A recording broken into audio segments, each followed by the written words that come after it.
Ngozi Okonjo-Iweala said COVID-19 vaccines play a crucial role in economic recovery and called for equitable access to vaccines. The rapid development of effective vaccines has given the world a realistic chance of stopping this disease in its tracks and jump-starting the world economy at the same time. But this opportunity could be squandered if large numbers of countries and people do not have equal access to vaccines.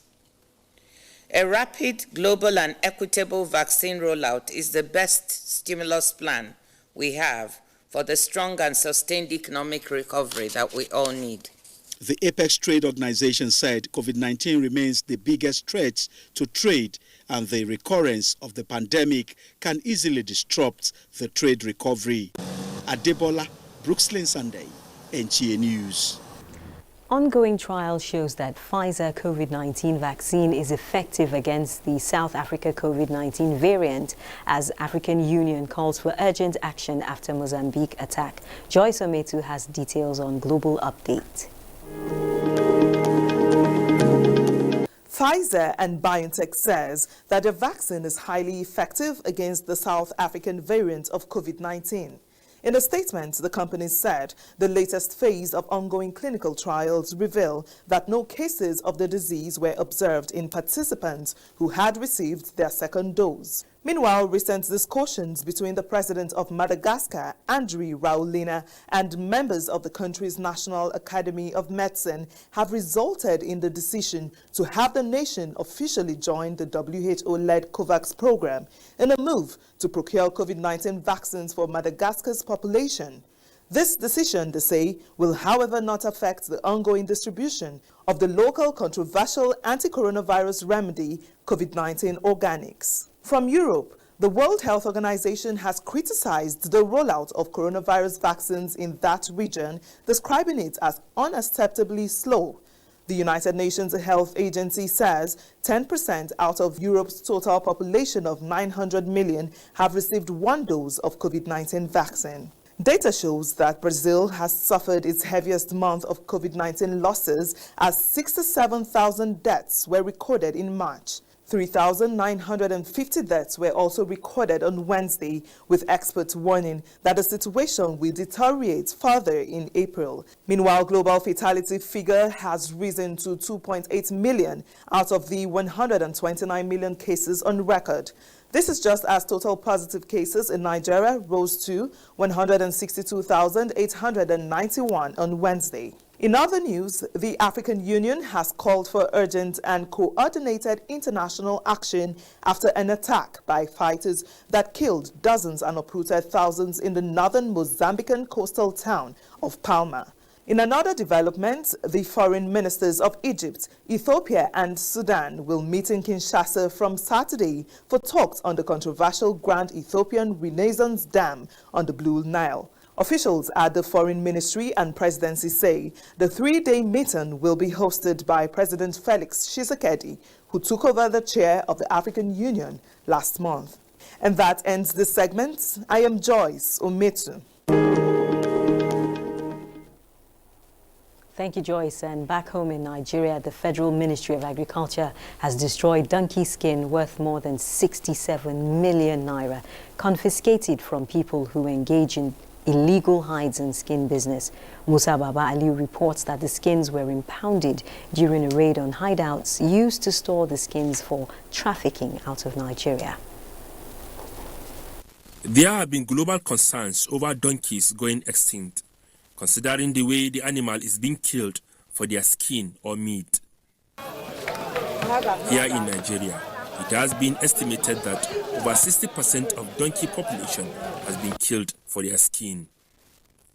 It is in the light of this that the government prohibited the slaughtering of the animal, including trading of any of its byproducts, without the approval of Nigeria Agriculture Quarantine Services.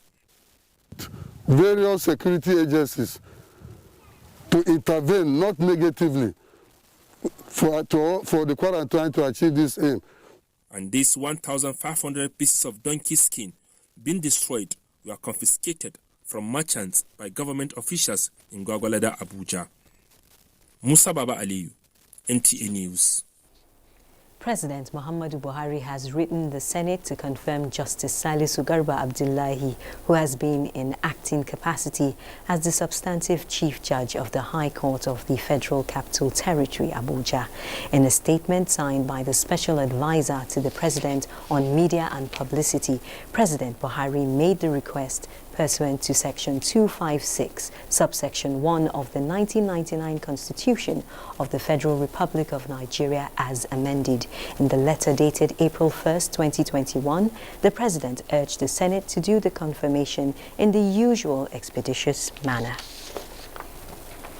And the National Assembly Service Commission has appealed to the Senate for inclusion of the Commission and that of state assemblies in the Constitution of the Federal Republic of Nigeria.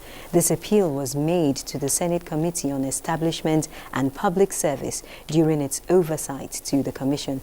Dayo Ogunshola reports.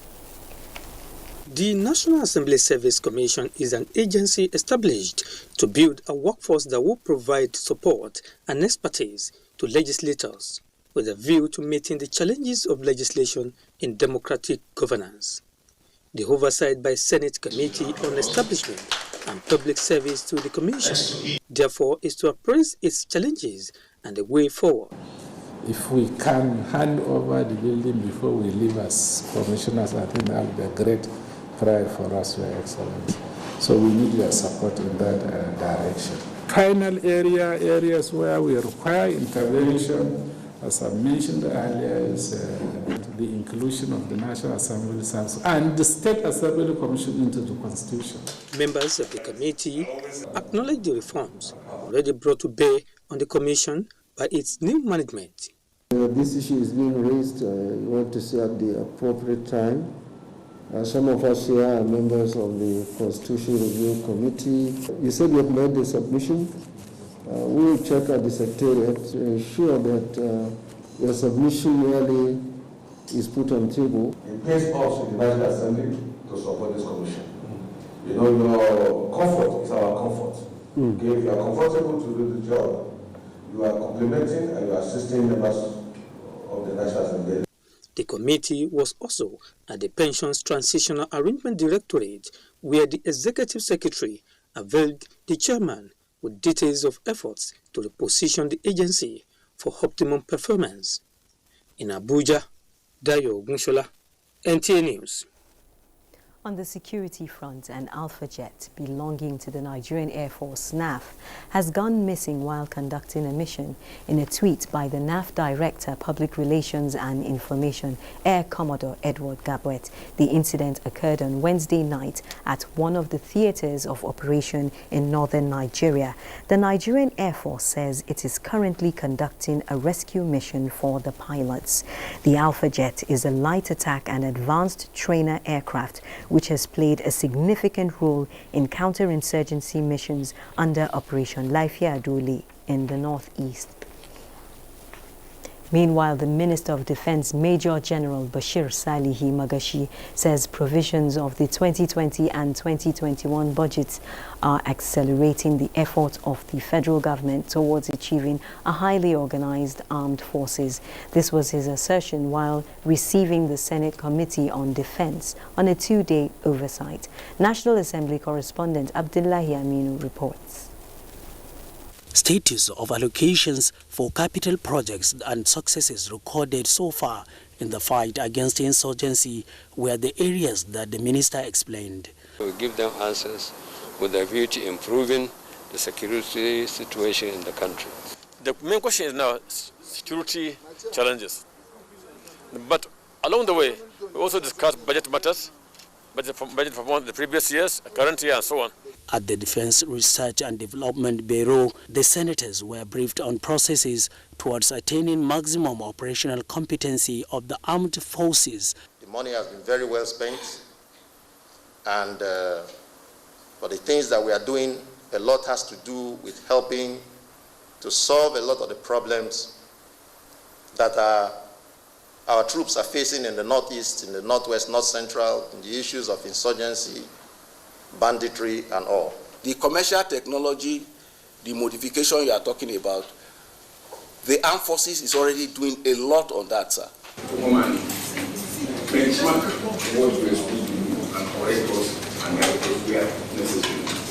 Thank you very much. Ethics bordering on cyber warfare were also brought up at the oversight, and the committee assured of commitment to ensuring efficient administration in the nation's defense sector.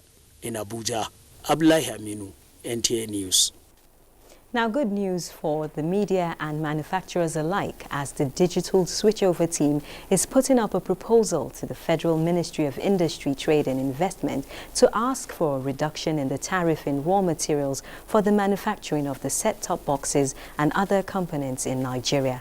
The Minister of Information and Culture, Lai Mohammed, said this at a virtual meeting on digital switchover organized by AIM Media Company Limited in collaboration with the National Broadcasting Commission. Adebola Brookston Sunday reports. The virtual meeting has in attendance content producers, signal distributors, and media chief executives.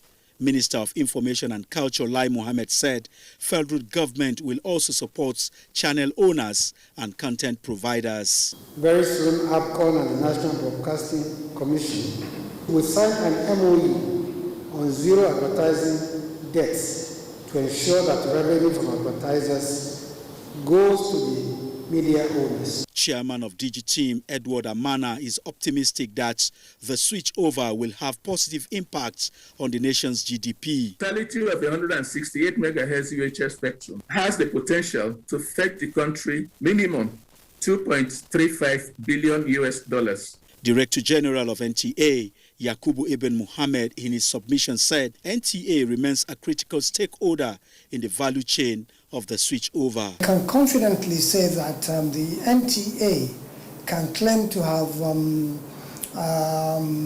pioneered digital broadcasting in Nigeria with the introduction of its multi-channels in 2016 in conjunction with the Star Times television network. Director General of the National Broadcasting Commission, Professor Armstrong Idachaba, reminded the entire value chain team on the need for them to be mindful of the broadcasting code, which has not changed. We are not going to allow things that are professionally wrong or things that are incriminating with regards to the ethical considerations. We rely more on technology in terms of monitoring, also the capacity for effective enforcement. Us as broadcasters too, we need to up our game. We need to improve the quality of our content, both the technical quality and the editorial quality. April 29 of this year has been slated for the phase 2 rollout of the switchover. Adebola, Brooksland Sunday, NTA News. Thank you, Adebola. This is the news on NTA International. There will be more stories after the break.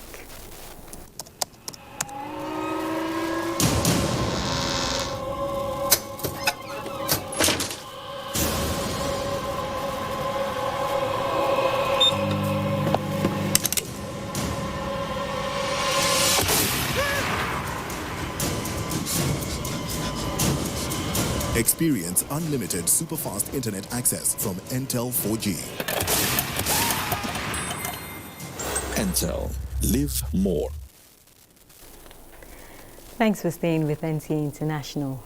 More than 51 million Nigerians have so far been enrolled for the mandatory National Identification Number by the National Identity Management Commission.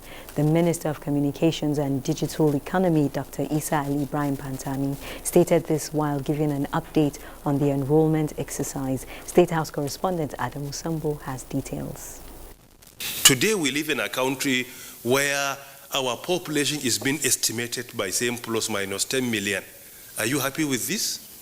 Nobody will be happy. Plus minus 10 million is enough to be a population of another country. The ongoing enrollment exercise for the National Identification Number, the Minister insists, is critical towards achieving a complete and reliable database for Nigerian citizens. He reminded Nigerians to enroll in their own interest, warning that those yet to obtain the National Identification Number risk a 14-year jail term, as stipulated by the Nigerian Constitution. As the minister in charge of the sector, this is one of the most difficult decisions we have taken, but it becomes necessary.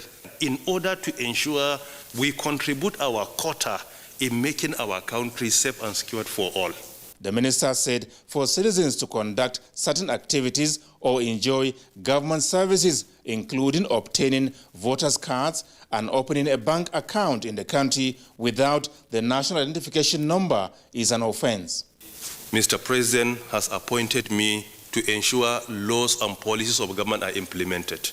With all sense of humility and responsibility, we want to ensure our laws are respected, and we will go to any extent to convince our citizens to respect the law, and we will do our best to enforce the law in collaboration with other stakeholders and security agencies. He said no country will be successful in education, health, budget, or national planning without a database of its citizens in place.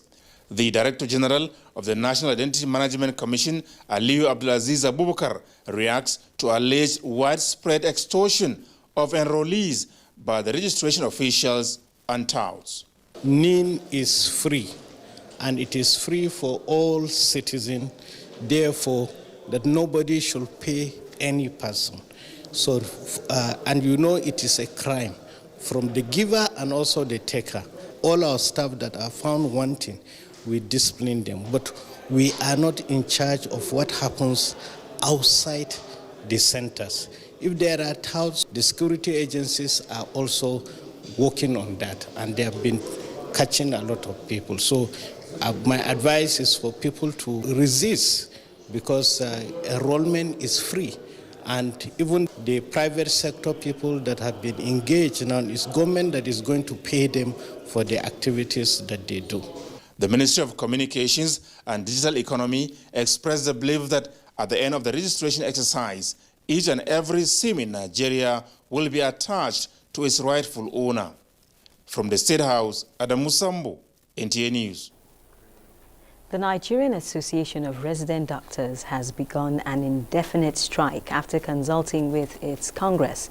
A reconciliation meeting held last night ended with the signing of a memorandum of understanding and action plan for implementation of the demands between the federal government and the group, with the hope that it would prevent the strike. The Minister of Labour and Employment, Chris Ngige, assured the group that government has started addressing some of their demands and within the stipulated timeline will settle all their agitations.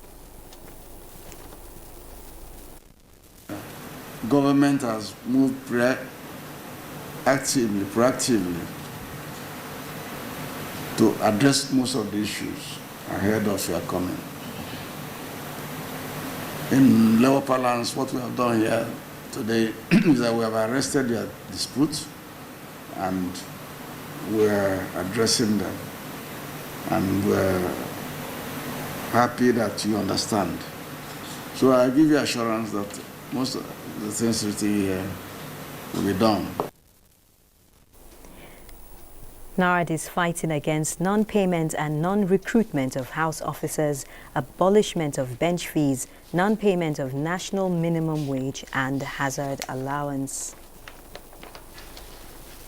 After about 2.5 years, the Independent National Electoral Commission, INEC, has announced Monday, 28th June 2021, for the resumption of the continuous voter registration exercise nationwide. Mayor Gidi reports that the INEC chairman, Professor Mahmoud Yakubu, is however worried about the growing security concerns in Anambra State. A tiny material, but a mighty weapon for the electorate. But providing this material was suspended in August 2018, but to resume in June 2021. This will continue till the third quarter of the year 2022. But in Anambra State, the exercise will be temporarily suspended in August 2021 and will resume after the governorship elections in November. This is to enable INEC tidy up the voter register. We are going to deploy the online registration portal so that people don't have to crowd around the polling units during the period for registration of voters. They can start the process online, and there's going to be a locator to the portal that we are developing that will guide them to the next available registration center. So they simply go for the capture of the officials and the biometrics. You don't have to go and spend a long time doing all the processes all at the same time. And we hope also that doing so will help us to deal with one of the nagging issues in voter registration, that is multiple registration. I repeat, NIN is not going to be mandatory for voter registration for the simple reason that we are operating on the basis of the law establishing INEC. Governorship election slated for November 6 in Anambra State, but the sounds of gun scare INEC because the commission is yet to recover from the Ekiti State constituency experience where some lives were lost. And we have suspended Ekiti indefinitely, and I mean indefinitely. Indefinite in Ekiti State, but preventing the spread of the coronavirus through the syringe is definite. So the INEC chair takes its job. Mayor Ogede, NTA News. And still on voter participation, state chairmen of the All Progressives Congress have joined those demanding for the extension of the ongoing membership registration and revalidation exercise of the party. Chairman of the Forum of APC State Chairman Ali Bukar Daluri addressed journalists at the end of a closed-door strategic engagement in Abuja. They appealed to the Governor May Malabuni-led caretaker and extraordinary National Convention Committee to carry out its functions, including organizing a national convention within the time frame. So far has provided a prelude to what is to be expected in all future elections in Nigeria. With the turnout of Nigerians to identify with us, it is certain that the trust of Nigerians in the party remain unwavering. Thus, after conduct and conclusions of the membership restoration and the revalidation exercise, we urgently call for the immediate conduct of Congress on convening of the National Convention. The ongoing membership registration and revalidation exercise by the party commenced in February and is expected to last for a month. President Muhammadu Buhari rejoices with Christians as they celebrate Easter this year. The president, in a statement, recognized the resilience and understanding of Christians who could not attend traditional church services for celebration last year due to the coronavirus pandemic.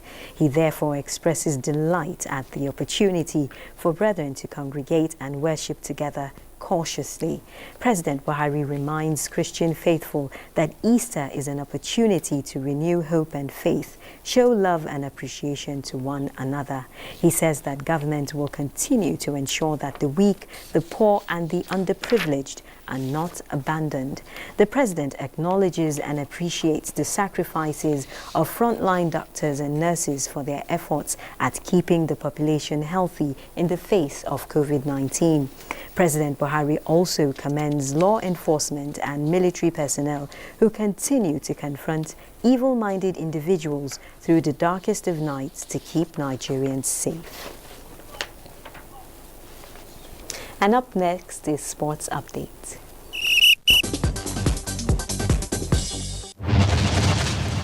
As officials and athletes set to arrive Benin, the Edo State capital, for the 20th National Sports Festival, organizers say the state is ready to host the games, which begin on Friday.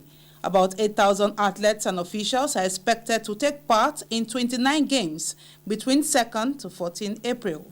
We had always been at the training ground, coaches, sport officers and athletes morning and evening, in exception of Sundays. So FCT is battle ready. Away from the National Sports Festival, outstanding athletes at the just-ended National Principals Cup finals in Abuja will be awarded scholarships for 4 years in Japan.